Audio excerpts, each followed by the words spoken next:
তাআলা কোন নেয়ামতটা আপনাকে দেয় নাই? আল্লাহ তো আপনাকে সব নেয়ামত দিয়েছে, সব নেয়ামত দিয়েছে।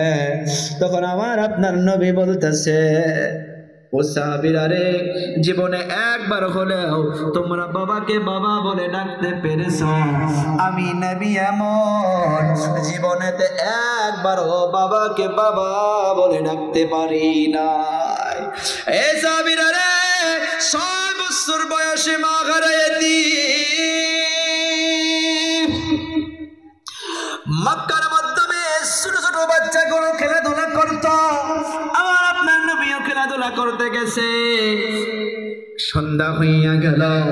সন্ধ্যা হওয়ার আগে সমস্ত বাচ্চাদের বাবা এসে এসে সন্তান দিগকে ডাকে, নাম ধরে ধরে ডাকে আর বাড়ির মাধ্যমে নিয়ে যায়। আমার আপনার নবী একা একা বসে থাকতে থাকতে সন্ধ্যা হইয়া গেল, দেখে কেউ আসে না। আমার আপনার নবী এক সাইডে গিয়ে কিনারার মাধ্যমে বসে বসে কান্না করতেছেন। এদিকে মা আমেনা, আমার আপনার নবী আসে না।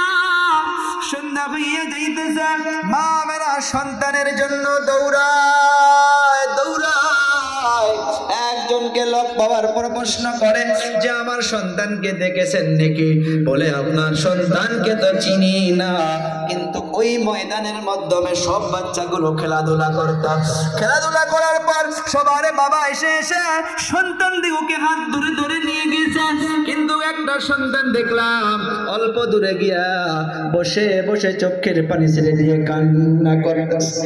মা আমেনা দৌড়ায়, কিতাবের পৃষ্ঠায় পাওয়া যায় মা আমেনা এত জোরে দৌড়ায়, এই যে পাওয়ার হাড্ডিগুলো ঠাস ঠাস করে একসঙ্গে লাগে। যে সন্তানের তো বাবা নাই, বাবা নাই, বাবা নাই, ওই সন্তানের মোহাব্বতে মা আমেনা দৌড়ায়। যাইতে যাইতে দেখে খেলার ময়দানে কেউ নাই। অল্প দূর যে দেখে আমার আপনার নবী রে বাবারা বন্ধুরা গালের মাধ্যমে হাত দিয়া চোখের পানি ছেড়ে দিয়ে কান্না করতেছে। আমার আপনার নবীর আম্মা জান মা আমেনা গিয়া প্রশ্ন করে, এ বাবা তুমি কেন কান্না করো? আমার আপনার নবী শিশু নবী বলতেছে, রে মা, আমাকে একটা কথার জবাব আপনি দিতে হবে, জবাব দিতে হবে। অনেকগুলো বাচ্চা একসঙ্গে খেলাধুলা করলো। সন্ধ্যা হওয়ার আগে সবারে বাবা এসে এসে এসে এসে সন্তান দিগকে নাম ধরে ধরে ডেকে ডেকে নিয়ে গেল। ও মা, আমাকে বলুন আমার আব্বা কেন আসলো না? আমার আব্বা কই? আমার আব্বা কই? মা আমেনাও কান্না করে। মা আমেনা বলে, রে সন্তান, পুরানা আগুনে আবার তুই দাউ দাউ করে আগুন জ্বালাইয়া দিলি। রে সন্তান, এক কথা আমি বলতে পারবো না। বলে বলুন। বলে চল বাড়িতে চল। বাড়িতে নিয়ে যাওয়ার পর আব্দুল মুত্তালিবকে বলে শোনো আব্বা জান, আপনার নাতি দেখো কি জিজ্ঞাসা করতেছে। আমার আপনার নবী বলে, ও দাদু জান, বলুন আমার আব্বু কোথায়? আব্দুল মুত্তালিব ঝরঝর করে চোখের পানি ছেড়ে দিয়ে বলে, রে দাদু ভাই, এই পুরানা কথা আবার তুমি মনে করে দিলা। ও দাদু ভাই, আব্বু কোথায়? আব্দুল মুত্তালিব বলে, রে দাদু ভাই, তোমার আব্বু তো এমন জায়গায় চলে গিয়েছে, সেখান থেকে আর কোনোদিন ফিরে আসবে না। বলে আমি দেখতে যাব। 6 বছরের শিশু নবী আমার আপনার নবী আর মা আমেনা আর উম্মে আইমান খাদিমা একটা নকরানি চললো চললো চললো। চলতে চলতে ওই যাওয়ার পর, ওই জায়গায় যাওয়ার পর, মদিনাতুল মুনাওয়ারায় যাওয়ার পর আমার আপনার নবীর আব্বু জানের কবর মুবারক ওখানে জিয়ারত হইল। জিয়ারত হওয়ার পর বলে, তোমার আব্বু এই জায়গায় ঘুমায় আছে। আব্বু আব্বু বলে আমার আপনার নবী চিৎকার মারে, একবার তো সারা দেয় না। রে নবী হাউমাউ করে কান্না করে চিৎকার বেড়ে বেড়ে কান্না করে নবী আসতে চাই না। মা আমেনা নবীকে হাত ধরে নিয়ে রওনা হইল মক্কার দিকে। এ বাবা হুজ্জাজ কিরাম জানেন, আবুয়া একটা পাহাড়ের নাম মাকামে আবুয়া। ওই জায়গার মাধ্যমে চলে আসার পর আমার আপনার নবীর আম্মা জান মা আমেনা ওই জায়গার মাধ্যমে জমিনে পড়ে গেল। জমিনে পড়ে যাওয়ার পর মাথাটা ঘুরায় চক্কর এসে গেল। আমার আপনার নবী মামা বলে একবার মাথার নিকুড়ে যায়, একবার পায়ের নিকুড়ে যায়। মা আমেনাকে বলে, ও মা কি হলো রে মা, তুমি কেন ওঠো না? মা আমেনা তখন বলেছিল, রে আমার সন্তান, দুনিয়ার থেকে সবাইকে একদিন চলে যাইতে হবে, কিন্তু আমি আজকে তোমার মা হইয়া বলে গেলাম আমার বোধহয় আজকে শেষ দিন, কিন্তু আমি তোমাকে এই দুনিয়ার মাধ্যমে রেখে গেলাম। তুমি একদিন সারা পৃথিবীকে নূরের আলোর দ্বারাই তুমি চমকাইয়া দিবা, চমকাইয়া দিবা। এতটুকু বলে মা আমেনা দুনিয়ার থেকে বিদায় হইয়া গেল। কোনো কিতাবে পাওয়া যায় নাই ওই পাহাড়ের উপরে মা আমেনার কবরটা কে খনন করে রেখেছে।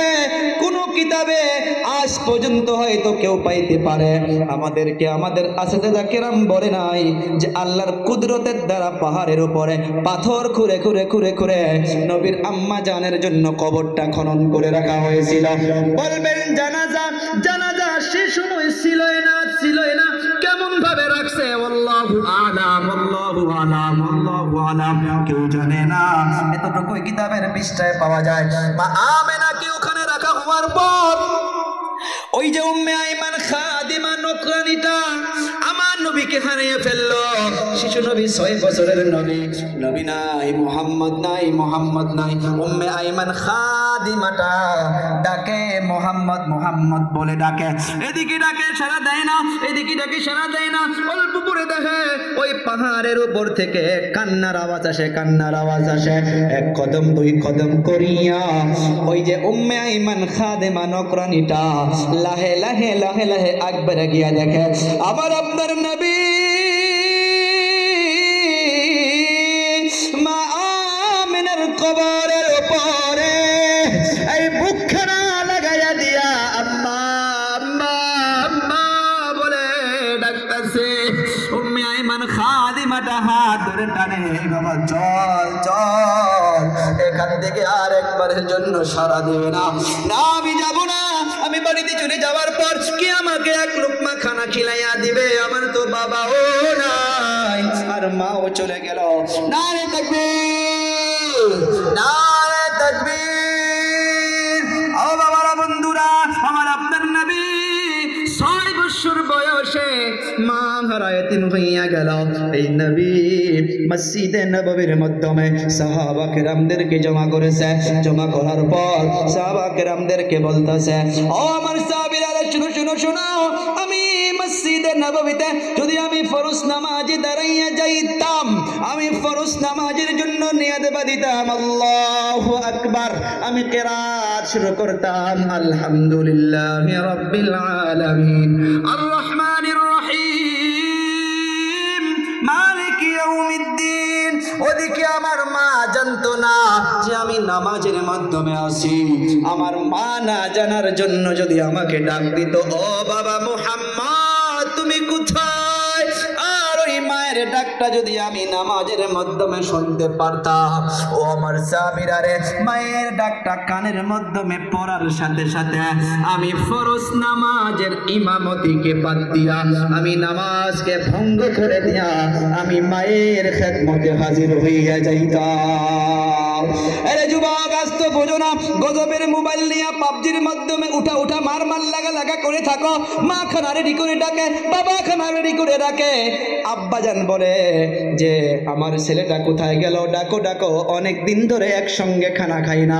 সন্তান এই যে শীতের সময় মাথা কালা চুলগুলো শীত পড়তে পড়তে বোগা হইয়া যায়, তাও কয় উঠা উঠা লাগা লাগা মার মার মার মার। এদিকে মা ডাকে, রে বাবা আয় তোর আব্বা ডাকতাছে। সন্তান ধমক দিয়া বলে বেকার চিল্লায়, মা বলে বেকার চিল্লায়, মা বলে বেকার চিল্লায়, বেকার চিল্লাও, তোমরা খেয়ে নাও, আমার খানাটা টেবিলে রেখে দাও। এরে যুবক, হাত জোর করে বলে যাই রে বাবা, এই যে নেয়ামত এখন আছে, এখন বুঝতে পারবি, যখন চলে যাবে তারপর আর খুঁজে পাবি না। ওই যে বড় ভাই এসেছে যাওয়া কাল গাড়ির মাধ্যমে উনি একটা ঘটনা শুনাইছে ওনার আম্মা জানেন। একদিন প্রোগ্রাম, অনেক জ্বর, অসুস্থ, উনি ওনার আম্মা জানের নিকটে গেল। ও মা, আমি জ্বরের মাধ্যমে থাকতে পারতাছি না রে মা, আবার প্রোগ্রামে অনেক দূর যাইতে হবে রে মা। মা তখন মাথার মাধ্যমে হাত দিয়া, ওই মা মাথা থেকে এরকম ভাবে সত্যায়া বলাইয়া দিয়া, মা কি যেন পরে দম করেছে, ফুক দিয়েছে। উনি সাক্ষী নিজে সম্মুখে বসে আছে। উনি 5 মিনিটের মাধ্যমে দেখে অলবডি থেকে জ্বর সুস্থ হইয়া গেছে। এ বাবা, মায়ের কদর কর রে বাবা, বাবার কদর কর। আল্লাহর নবী বলে গিয়েছে, হুমা জান্নাতুকা ওয়া নারুকা, তোমার মা বাবা তোমার জন্য জান্নাত, তোমার মা বাবা তোমার জন্য জাহান্নাম। সাহাবা কেরাম বুঝতে পারলো না, কাইফা ইয়া রাসূলুল্লাহ, কেমন করে মা বাবা জান্নাত হইতে পারে, জাহান্নাম হইতে পারে?